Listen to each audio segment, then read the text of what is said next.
everybody. Welcome back. We have today's first guest, and he has his own show on my TV. It's sports legend broadcaster Bob Lobel. Hello, Bob.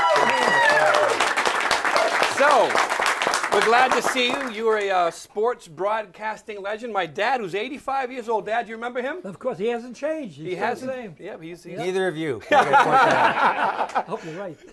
Count on it. He's a big fan. We all are, and we're glad to know that you have a new show on my TV. Why don't you talk about it? Sports Legends of New England, basically. SportsLegendsNewEngland.com, okay? All one word. I was going to Mark Fidrich's funeral.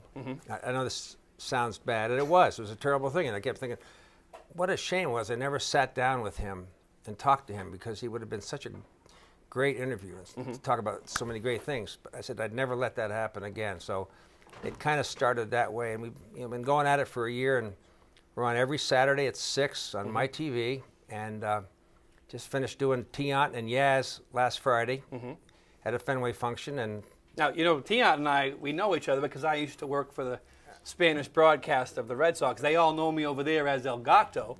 I would say things like, "Es tiempo para el momento clave." wow. That's it, yeah. You know what? You heard that, haven't you? El Gato. What show were you on, Bob? I was on with El Gato. He'll know, because if you ask him if he knows me by my name, he doesn't know. But when you say El Gato, he goes, "Oh, El Gato." Yeah, great person, great personality. He said about the Hall of Fame, he said, don't put me in if I'm dead. If I'm dead, I don't want to go in. What difference does it make? So he says, yeah. Anyway. But the family would like it. Why not? No, he says no. He Okay. says, So he's El Tiante. he is. We do and love you're him. El Gato. Yeah.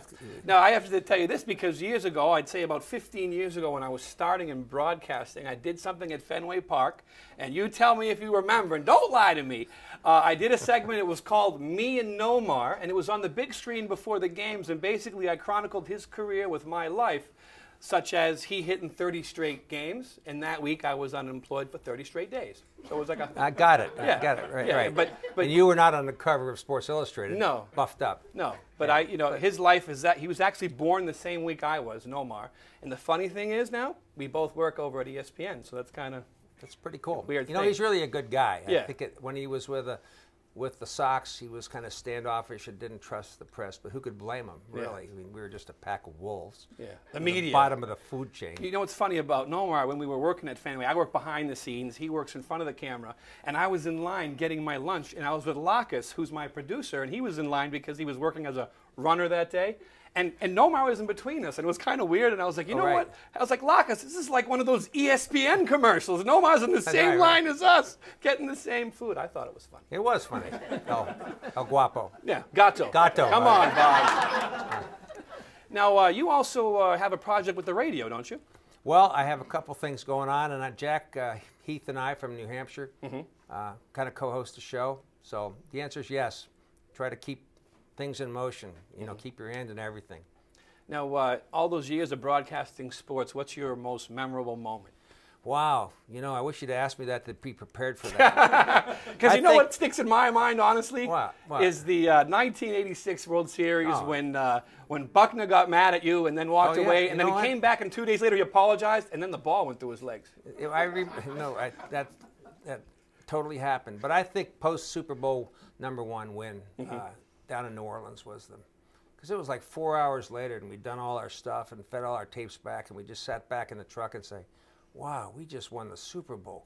And the Patriots, of course, were such a dismal franchise, so it was pretty special.